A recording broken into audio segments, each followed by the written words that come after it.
Bismillahirrahmanirrahim. Alhamdulillahirabbil alamin. Allahumma shalli wa sallim wa barik ala sayyidina Muhammad wa ala alihi wa sahbihi ajmain. Amma ba'd. Assalamualaikum warahmatullahi wabarakatuh. Karena ada penghalang-penghalang yang membuat mereka bermain sedemikian rupa. Penghalang-penghalang yang berupa kepentingan-kepentingan. Itu yang pertama. Yang kedua, penghalang-penghalang relasi politik, geopolitik yang membuat negara-negara kita lihat tidak berdaulat untuk menentukan apa yang harus mereka lakukan. Mereka harus melihat reaksi negara-negara besar, dalam hal ini negara-negara pemegang kedaulatan dalam tanda petik dunia, Amerika, kemudian diikuti oleh pengikut setianya, yaitu Inggris. Dan kemarin dulu Prancis, tapi Prancis sekarang sudah agak mengambil jarak. Dan yang aneh, Jerman. Berada di sisi sejarah yang menurut para pengamat, di sisi sejarah yang salah. Kita bisa melihat bahwa penghalang-penghalang itu bukan cuma kepentingan, tapi juga narasi-narasi yang dibangun. Kita mundur sedikit ke belakang. Tahun 2018, ada gegeran 18 atau 17 atau sebelumnya ada penyerangan ke Gaza. Dan kita tahu banyak negara muslim tiba-tiba tidak bersimpati pada Palestina, pada Gaza waktu itu. Kenapa? Karena narasinya yang dikembangkan, Hamas itu organisasi yang berideologi seperti Ikhwanul Muslimin. Dan mereka menarasikan Ikhwanul Muslimin adalah organisasi yang cenderung disebut teroris. Dari mana narasi itu disemburkan? Anda bisa cek. Dan waktu itu saya pernah menulis di salah satu media. Bahkan di Indonesia pun empati itu hilang dari tokoh-tokoh agama di Indonesia. Karena narasi ini aliran Ikhwanul Muslimin, maka saya tidak harus membela mereka. Bagaimana itu bisa terjadi? Artinya ada blok pertama yang membuat orang kehilangan kemampuan nuraninya, mata batinnya untuk bersimpati pada orang lain. Blok itu adalah diinstalnya pendapat-pendapat yang membuat orang bahwa ini berbeda dengan yang ini. Bahwa ini musuh saya, bukan bagian saya. Meskipun sesama muslim. Atau kalau tidak sesama muslim, sesama manusia. Dan itu saya tidak akan sebut namanya, tapi ada salah satu kepala negara di dalam wawancara buku Woodward menyebut sama dengan latar yang sama. Saya, tapi jangan katakan ini kata si raja tadi yang dikutip langsung secara verbatim oleh Woodward. Jangan ungkap ini ke publik. Tapi saya tidak suka dengan mereka karena mereka Ikhwanul Muslimin. Ke publik dia seolah-olah simpati, seolah-olah mendukung untuk Palestina tidak dihancurkan. Tapi di balik layar mereka mendukung tindakan Israel karena mereka tidak suka dengan Hamas yang disebut Ikhwanul Muslimin. Itu satu sisi bahwa kita peradaban ini mencoba memilah-milah kita dalam banyak ruang-ruang.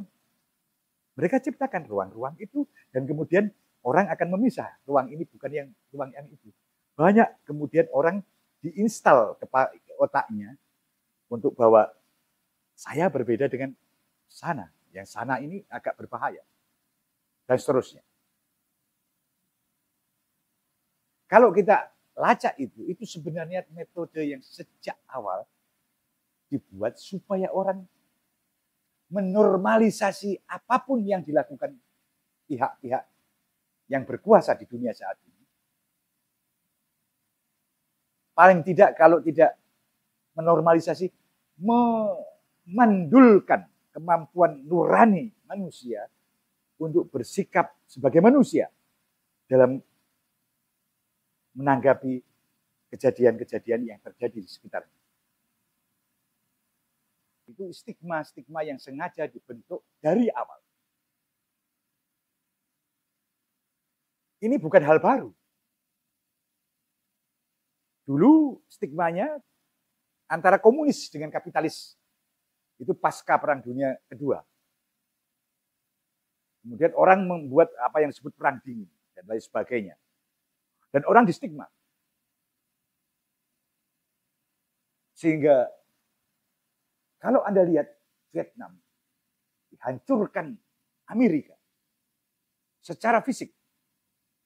Dan orang diam karena orang sudah, Anda bagian yang mana? Anda bagian yang komunis atau bagian yang kapitalis? Orang yang merasa, oh saya bagian ikut Amerika, maka kehilangan kemampuan untuk melihat bahwa ada kekejaman di Vietnam. Ada banyak korban manusia yang jatuh di Vietnam. Kita diam karena kita merasa, itu memang dalam tanda petik orang-orang jahat yang sedang dihancurkan oleh orang-orang baik.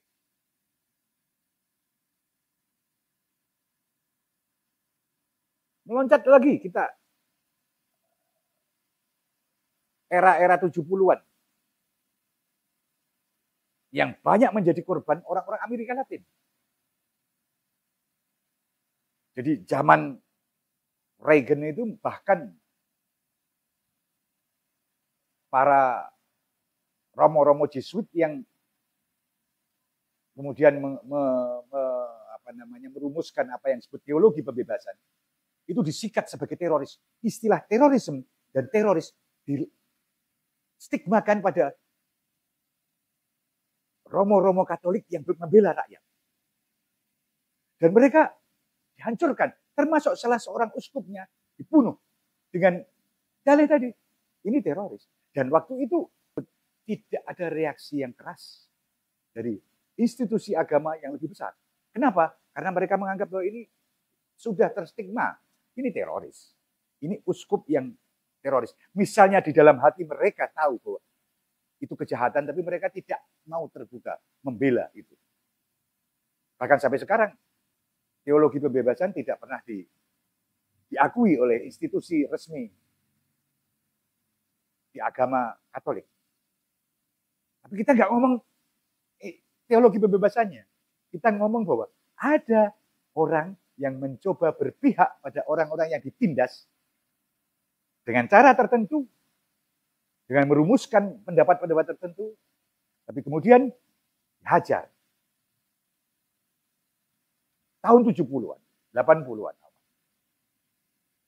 Waktu itu memang musuh dalam peta dunia adalah komunisme lawan kapitalisme. Sehingga kalau Anda ikuti tahun 70-an pemberitaan di media-media mainstream barat dan opini publik di Eropa, Amerika, itu ketika terjadi revolusi Iran, mereka tidak menganggap ini Islam sebagai musuh. Mereka mengidentifikasi Imam Khomeini dengan komunisme. Jadi Khomeini adalah orang komunis di negeri Islam. Jadi mereka memusuhi Khomeini bukan sebagai identitas keislamannya, tapi dianggap sebagai orang komunis. Sehingga gambar-gambar waktu itu, kalau Anda ikuti tahun-tahun 70-an, akhir 80-an awal itu, narasi tentang revolusi Iran adalah revolusi komunis. Tidak Islam sebagai musuh. Wassalamualaikum warahmatullahi wabarakatuh.